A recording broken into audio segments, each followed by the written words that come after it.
Hello, English learners. Welcome back to another great podcast here at English Pod. My name is Marco. And I'm Erica. And today we're going to be talking about one of our favorite topics, as always. Food. Food. We're going to be at a restaurant. And, one of the most difficult or embarrassing things to deal with at a restaurant is what to say when you don't like the food or when it's bad quality food. Right. So maybe we have to complain about the food or maybe even the service, right? That's right. And in this lesson, we're going to be learning some really wonderful words and phrases that you can use when you need to complain about the food or the service in a restaurant. Okay, so before we listen to what happens in this restaurant with this food, let's take a look very quickly at vocabulary preview. Vocabulary preview. Okay, we're only going to do one word today, and this you'll hear in the dialogue. An establishment. Establishment. This kind of establishment. Okay, so when I say an establishment, that's a noun. What is an establishment? It's basically a fancy word for a business or a restaurant in this case. In this case, it's a restaurant. Yep. But in general, you can say it's a business. So you have a very fine establishment. That's right. So an establishment, a type of business, a place of business, really. Very good. All right, so now it's time for us to listen to our dialogue. We're going to find out what's going on here. Apparently, there is a very angry customer, and we're going to find out why.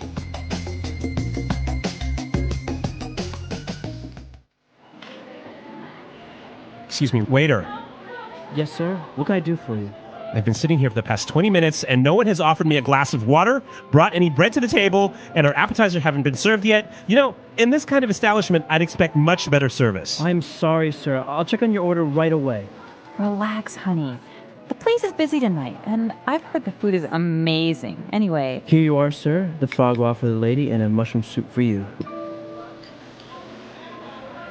Waiter! I ordered a cream of mushroom soup with asparagus. The soup is obviously too runny and it's over-seasoned.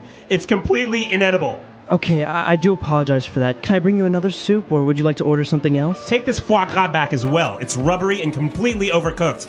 And look at the portion size. How can you charge $25 for a sliver of duck liver? Right away, sir. honey, come on. The foie gras was fine. Why are you making such a big deal? Are you trying to get our meal comped again? What do you mean? We are paying for this, and I'm shelling out my hard-earned bucks. I expect value for money. Here you are, sir. I hope it is all right now. The chef has prepared it especially for you. Yes, fine.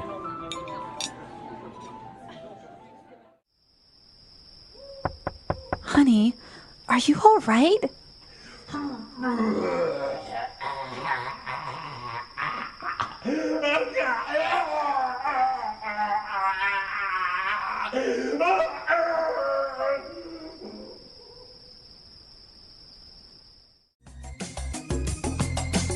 Well, I guess that's one lesson, hey? If you're in a restaurant, don't be too rude to the waiter. You never know what's going to happen. The waiter and the cook, right? Yeah, you don't want to offend that kitchen staff.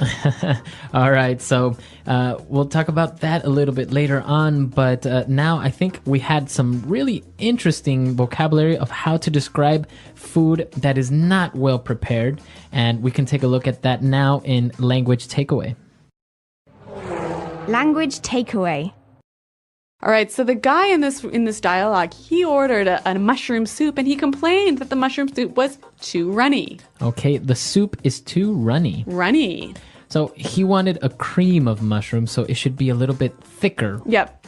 But in this case, it was runny. So when something is runny, it's too liquid. Too liquid. And I think we can relate it to a runny nose, right? Exactly. Mhm. Okay, so when liquid is coming out of your nose, a runny nose, in this case, the soup is runny. All right. And another thing that he was complaining about, the food was over-seasoned. Over-seasoned. The food is over-seasoned. Okay, so if the food is over-seasoned, It's too salty. so it's another way of saying it's too salty. Yeah, it's kind of a fancy a cooking term. Now, can I say if there's too much pepper in the food, can I say it's over-seasoned?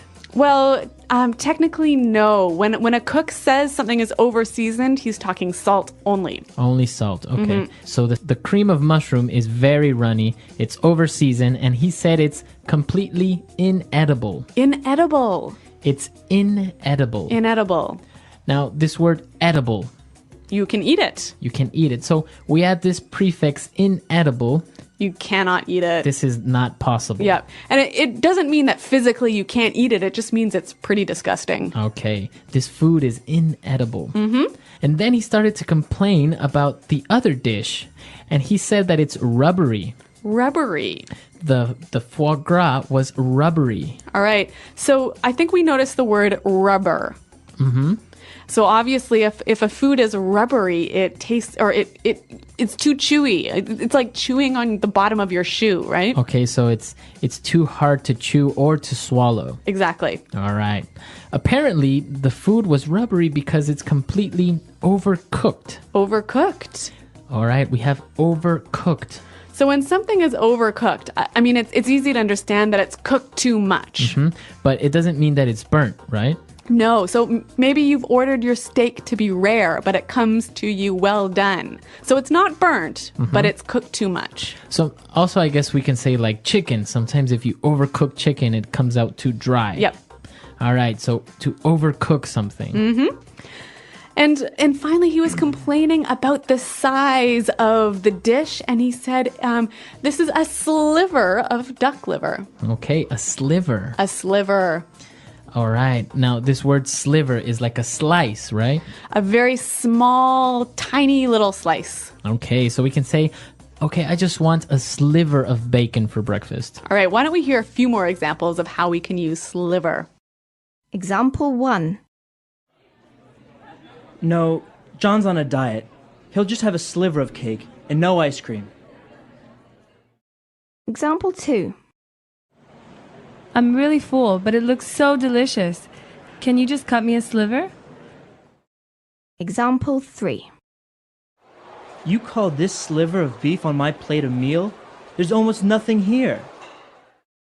And those are all the words we had for language takeaway. Now you have, so we've given you different adjectives of describing food that is not well prepared. So now let's move on to some other phrases that the customer used to complain in Fluency Builder. Fluency Builder. Okay, so before we get to the customer complaining language, I want to look at a phrase that the waiter used to apologize. He said, I do apologize. I do apologize. I do apologize. Now, why is this phrase so interesting? Well, I mean, it's pretty easy to understand the meaning, but I want to look at why he added this verb do. Well, he added the verb do to this phrase to make it seem a little bit stronger, to give a little more power to his apology. Right, so if you have an affirmative phrase like, I apologize. Yep. It's good. Yeah. But if you want to give it a little bit more emphasis, you can say, I do apologize. Why don't we give an example? So I might say this. Marco, I didn't know we had a party tonight. And I might say, what? I did tell you about it last week. Right, so you're just giving a little bit more power to the statement that you told me. So this do, did, does becomes an auxiliary to make it more powerful, to give it more emphasis. Yeah, exactly. So a neat little phrase, something you can use if you want to make your apologies sound maybe a little bit stronger. All right. Now, moving on to the next phrase. He was complaining about the food and it was terrible, and he said, I'm shelling out my hard-earned bucks. Okay, let's break this one down into two sections. We'll start with shelling out. All right, so to shell out. So when you shell out, you pay for something. All right, but this gives you the sensation that you don't really want to pay. You're a bit unhappy about it. Right, so you want to shell out your money. Why don't we listen to some examples to show us how we can use this phrase to shell out? Example 1. Great. It's my girlfriend's birthday this month, so I'm gonna have to shell out for a present. Example 2. I really want those shoes, but I can't really afford to shell out $400. Example 3. I can't believe it. Ella shelled out the $800 for the tickets. I thought I would have to pay. All right, so now that we understand shell out, let's move on to the second part of that sentence. My hard-earned bucks. hard-earned bucks. My hard-earned bucks. Okay, so bucks are dollars, right? Dollars. Only dollars, right? Yeah, not pounds, not euros.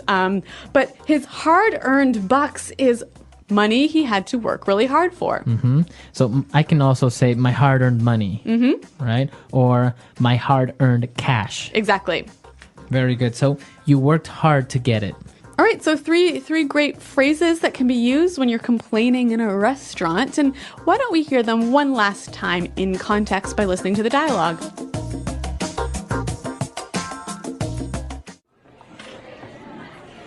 Excuse me, waiter. Yes, sir. What can I do for you? I've been sitting here for the past 20 minutes and no one has offered me a glass of water, brought any bread to the table, and our appetizers haven't been served yet. You know, in this kind of establishment, I'd expect much better service. I'm sorry, sir. I'll check on your order right away. Relax, honey. The place is busy tonight, and I've heard the food is amazing. Anyway, Here you are, sir. The foie gras for the lady and a mushroom soup for you. Waiter! I ordered a cream of mushroom soup with asparagus. The soup is obviously too runny and it's over-seasoned. It's completely inedible. Okay, I do apologize for that. Can I bring you another soup, or would you like to order something else? Take this foie gras back as well. It's rubbery and completely overcooked. And look at the portion size. How can you charge $25 for a sliver of duck liver? Right away, sir. honey, come on. The foie gras was fine. Why are you making such a big deal? Are you trying to get our meal comped again? What do you mean? We are paying for this, and I'm shelling out my hard-earned bucks. I expect value for money. Here you are, sir. I hope it is all right now. The chef has prepared it especially for you. Yes, fine.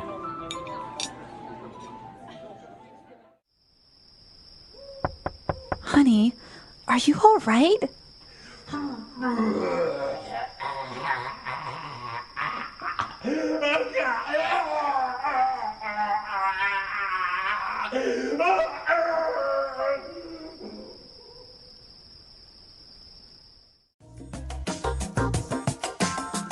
So complaining at a restaurant and actually sending food back is not uncommon in the US. Yeah, of course. If the food's bad, of course you're going to send it back.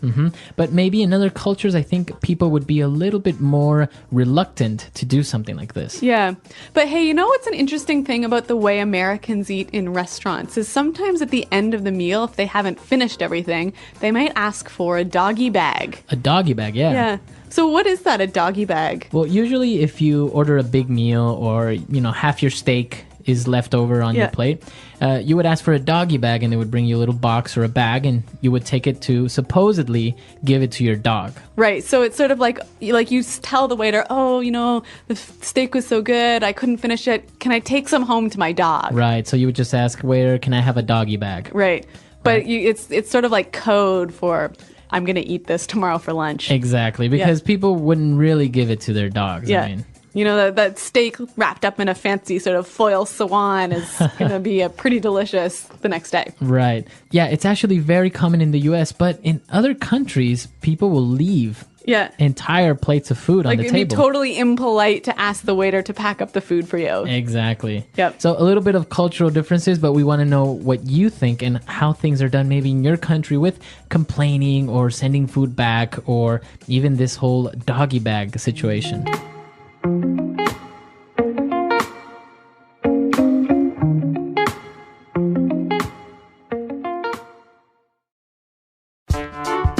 The English Pod Audio Review.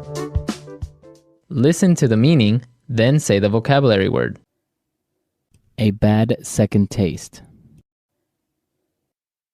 A bad aftertaste. A strong, unpleasant taste that is opposite of sweet. Bitter. A strong, unpleasant smell. Rank. A rotten taste or smell. Rancid. Not appealing, not attractive or tasty. Unappealing. Little dish people have before meal. Appetizer. Place of business like a restaurant or hotel. Establishment. Work done by someone to serve customers. Service. The list containing your choices of dishes. Order. A food made from the livers of geese. Foie gras. More liquid than expected. Runny. Too salty. Over-seasoned. Cannot be eaten. Inedible. Difficult to chew. Rubbery. Be cooked over time. Overcooked. The amount of food that is served to a person. Portion size. A small, thin piece. Sliver. Get very upset about something small. Make a big deal. Be given to customers for free. Comp. To spend money. Shell out. Money you work hard for. Hard earned. Let's try that faster. Work done by someone to serve customers. Service. Place of business like a restaurant or hotel. Establishment. More liquid than expected. Runny. The amount of food that is served to a person. Portion size. A strong, unpleasant smell. Rank. Difficult to chew. Rubbery. Too salty. Over-seasoned. Not appealing, not attractive or tasty. Unappealing. Be given to customers for free. Comp. Get very upset about something small. Make a big deal. A strong, unpleasant taste that is opposite of sweet. Bitter. A bad second taste. A bad aftertaste. A food made from the livers of geese. Foie gras. The list containing your choices of dishes. Order. Be cooked over time. Overcooked. Cannot be eaten. Inedible. To spend money. Shell out. Money you work hard for.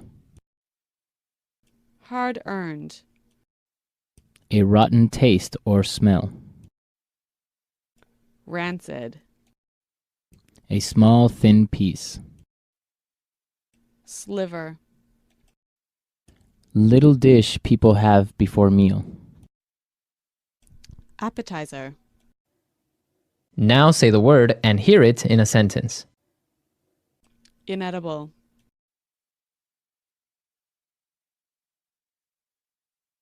This fish tastes terrible. It's completely inedible. Inedible.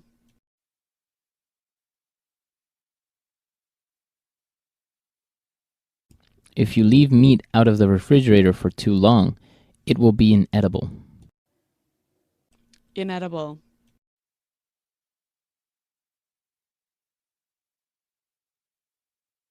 Are you sure you can eat that? Aren't the flower decorations on cakes inedible? Rubbery.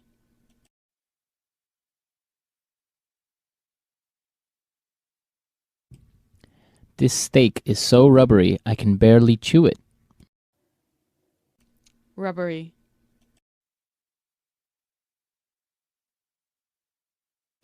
If the meat is so rubbery, why don't you send it back? Rubbery.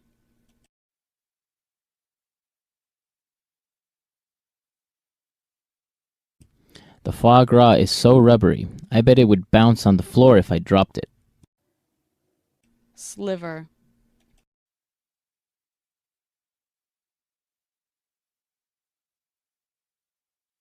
No, John's on a diet. He'll just have a sliver of cake and no ice cream. Sliver.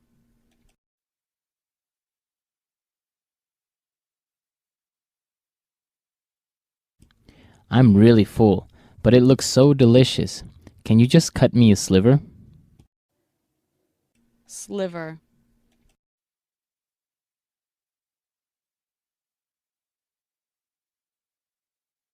You call this sliver of beef on my plate a meal? There's almost nothing here. Hard earned.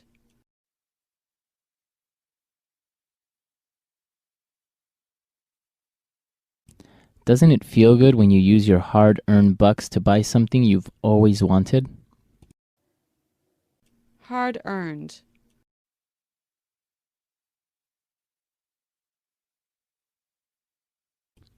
I refuse to spend my hard-earned bucks on someone who won't appreciate it. Hard earned.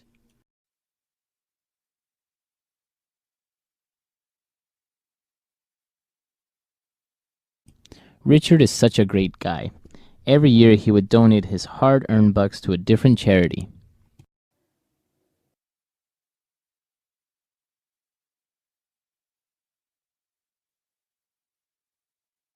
I can't believe I got a parking ticket yesterday. Now I'm going to have to shell out 75 bucks.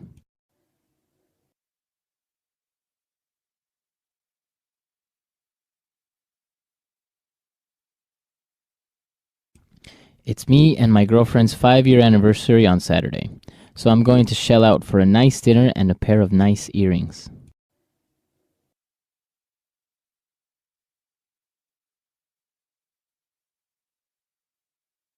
Tommy loved to party. Last night he shelled out $300 buying people drinks.